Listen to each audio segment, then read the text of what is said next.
শুধুমাত্র বিজেপি করার অপরাধে নেত্রীর বাড়িতে হামলার অভিযোগ। পুলিশের সামনেই বিজেপি নেত্রীর বাড়ি লক্ষ্য করে ইট বৃষ্টির অভিযোগ। নেত্রীর বাড়িতে হামলার ভিডিও ইতিমধ্যেই ভাইরাল হলো সোশ্যাল মিডিয়ায়। বিজেপি নেত্রীর অভিযোগ মানতে নারাজ শাসক শিবির, যদিও ভাইরাল ভিডিওর সত্যতা যাচাই করেনি টিভি নিউজ 10।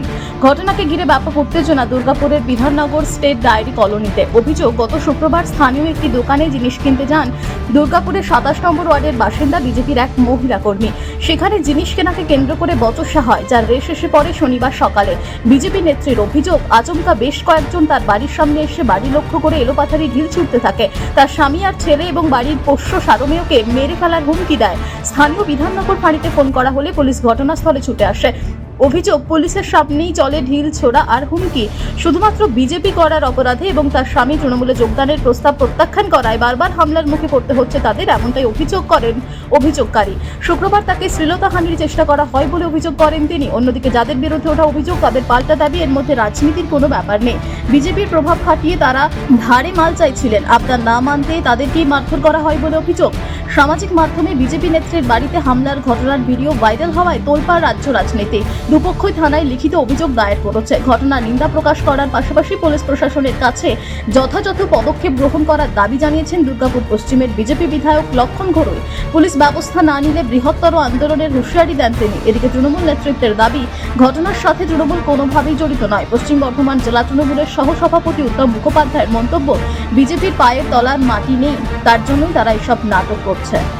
ছিল না, একটা ইন্টারভিউ দেওয়ার ছিল, ও ছিল না। দুপুর 2টোর সময় 2:10 নাগাদ আমি দোকানে যে একটা মুদিখানা দোকানে, ওদের সব আগে থেকেই সেটিং ছিল। ওই দোকানে মাল নেওয়ার সাথে সাথে ওর কর্মচারীটা মাল দিল, তারপরে ওই মালিকটা এলো, দিয়ে আমাকে ওকে ডাকলো যে এবার হিসাবপত্র নিয়ে ওই মালটার হিসাব যা টাকা হয়েছে এবার বলছে দাও, দিয়ে এবার মিটাবো আমি। দিয়ে ওই মালিকটা এসে বলছে, না তো আমাদের এখানে টিএমসি বসিয়েছে, টিএমসি থেকে বারণ আছে তোমাদের যে 24শে সেপ্টেম্বর যে ঘটনা হওয়ার পর থেকে, যে তোমাদের কোনো নগদ বা ধারে কোনো কিছু আমাদের মাল দেওয়া না। তোমাদের তো বারবার বলি, তোমরা কেন জানো? যে দেখো তোমার দাদা নেই বলি আমি এসেছি, তুমি মালটা দাও। দিয়ে আমার মালটা সে মানে জোর করে ছিনি নাই, না কোনো মাল দেওয়া হবে না, আমার কর্মচারী দিয়ে ফেলেছে। দিয়ে কেড়ে নিয়ে মাল ছিঁড়ে ছিটিয়ে ফেলে দিল। দিয়ে এবার আমাকে কাপড় ধরে টেনে ছুঁড়ে আমাকে রাস্তায় ফেলে দিল। হ্যাঁ, বিজেপি করার অপরাধে। তারপরে আমি ওখান থেকে কোনো রকম ওর হাত থেকে মানে ঝটাপটা দিয়ে চলে আসি। তারপরে এখানে এদের ঘাঁটি ছিল, এখানে গপ্পু, নমিত আর মনোজ, এরা সবাই মিলে আমাকে চুলের মুঠি ধরে শ্লীলতাহানি করার ওদের পার্টি অফিসে ভরে চেষ্টা করে। কোন রকম ওদের হাত থেকে ছাড়িয়ে তারপর ওদের মহিলাগুলো তো আমাকে মুখ চুপ যাতে লোকে শুনে না ফেলে চেপে ধরেছে। আজকে তো আমার মানে আমি থানায় থেকে এফআইআর কপি ওখানে এফআইআর করতে গিয়েছিলাম, ওখান থেকে আমরা হাজব্যান্ড ওয়াইফ বাড়ি আসছি। তারপর এসে থেকে আমাদের গালি গালাজ শুরু করে, আমাদের দেখেছে, দিয়ে ইট পাথর ছুটছে। প্রথমে বলছে আমার কুকুরটাকে মারবে, বাড়ির একটা পোষা কুকুর আছে, তারপর বলছে আমার বাচ্চাটাকে মারবো, তারপর আমাকে মারবো, তারপর আমার হাজবেন্ডকে মারবো। তাই বলছে। এভাবে আমি বিজেপি করি, এখানে পুরো সবাই আশেপাশে সবাই টিএমসি করে। আর আমার সোসাইটিতে যান, আমার যে এভিডেন্স আমার কি সবার কাছে খবর পেয়ে যাবেন। কেমন ওই টাকাটা ধার আছে আগের থেকে ধার আছে, আবার এখন আমার বলছে কি আমাকে মাল দাও, জোর জবস্তি বলে মাল দিতেই হবে। এখানেকার তুমি বলে এখানেকার আমি বাসিন্দা আছি, বল ধার দিতেই হবে জোর জবস্তি। ওই সোমনাথ বলছে, ওর বউ এসে আমার কাছে মালটা নিয়ে আবার জোর জবস্তি পালিয়ে যাচ্ছে। তো ওই ধরলাম, ধরে আমাকে তারপরে মেরেছে। মানে জিনিসটা আমি নিজেরটা ধরলাম তো তাতে আমাকে মেরেছে। হয়তো আপনি এর আগে ওনার কাছ থেকে ভিডিও করেছেন, কোনো ভাঙচুর হয়নি। আজকে এখনো পর্যন্ত আপনি গিয়ে দেখে আসতে পারেন, ওই টিভি দেখছে ওনারা। তো সেই আবারই উনি পাল্টা অভিযোগ করছেন এখানে কোনো বিজেপি তৃণমূলের কোনো যোগাযোগ নেই। এই ভাইটাকে কালকে ওনার মহিলা ওর বউ মেরেছে। আজকে আমরা রাস্তা দিয়ে উনি যাচ্ছেন গালিগালাজ করতে করতে। আজকে গোটা কলোনি আমরা আতঙ্কিত হয়ে আছি ওই ফ্যামিলিটার জন্য, ওই একটা ফ্যামিলির জন্য গোটা কলোনি আতঙ্কিত হয়ে আছে। চক্রবর্তী এবং ঝুমা চক্রবর্তী আমাদের বিধাননগর এলাকা 27 নম্বর ওয়ার্ডের বাসিন্দা। তারা অত্যন্ত দীর্ঘদিনের পার্টির বিজেপি সক্রিয় কর্মী। তৃণমূল কংগ্রেস আতঙ্কিত হয়ে সেই ঝুমা চক্রবর্তী আক্রমণ করেছে।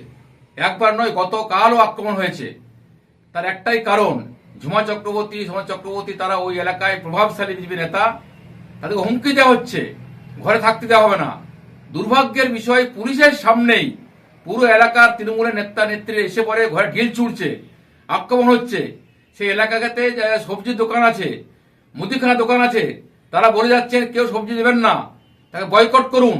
কেন? সে বিজেপি করে বলে। তার অপরাধ একটাই, সে বিজেপির কর্মী। সে মোদিজির আদর্শকে নিয়ে পরে প্রচার করেন, মিটিং মিছিল করেন। সক্রিয় কর্মী বলে আক্রমণ হচ্ছে, দুর্ভাগ্যজনক। পুলিশকে বলবো, প্রদীপবাবুকে বলবো, প্রদীপবাবু আপনি যে বরিষ্ঠ নেতা মন্ত্রী আছেন, আমরা নেতা নেত্রীরা কি করছে দুর্গাপুরের কালচার, দুর্গাপুরে নষ্ট করছে, আপনি ব্যবস্থা গ্রহণ করুন। পুলিশকে বলবো পদক্ষেপ গ্রহণ করুন। যদি না করবেন তাহলে কিন্তু আমরা সমস্ত দুর্গাপুর বিজেপি কর্মীরা থানাতে বসতে বাধ্য হব, আমরা প্রতিবাদ করতে বাধ্য হব, ঘেরাও করতে বাধ্য হব। সম্পূর্ণ ভিত্তিহীন মিথ্যা কথা। যে মহিলা দোকানে জিনিস আনেন, আগেকার পয়সা বাকি আছে, এখনকার তিনি জিনিস নেবেন পয়সা দেবেন না। তো বিজেপি সারা ভারতবর্ষে দাদাগিরি করছে। বাংলায় কিন্তু গণতন্ত্র প্রতিষ্ঠিত হয়েছে, দোকানের কাছে মাল নিয়েছেন, মালের পয়সা আগেকার মেটান, আবার মাল নেবেন, আবার পয়সা দেবেন। দোকানদারের সঙ্গে গ্রাহকের কারবার, এর সঙ্গে পার্টির কী আছে? এর সঙ্গে পার্টির কোনো সম্বন্ধ নেই।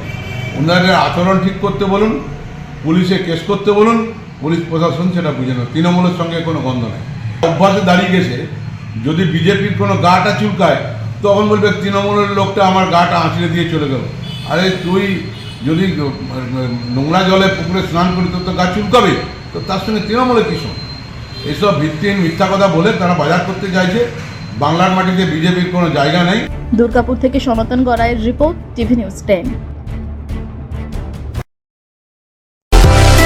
সুলভ সঠিক চিকিৎসার একমাত্র প্রতিষ্ঠান বিবেকানন্দ হসপিটাল। 24 ঘন্টা emergency service, blood bank, trauma care. আপনাদের সেবায় আমরা তৎপর।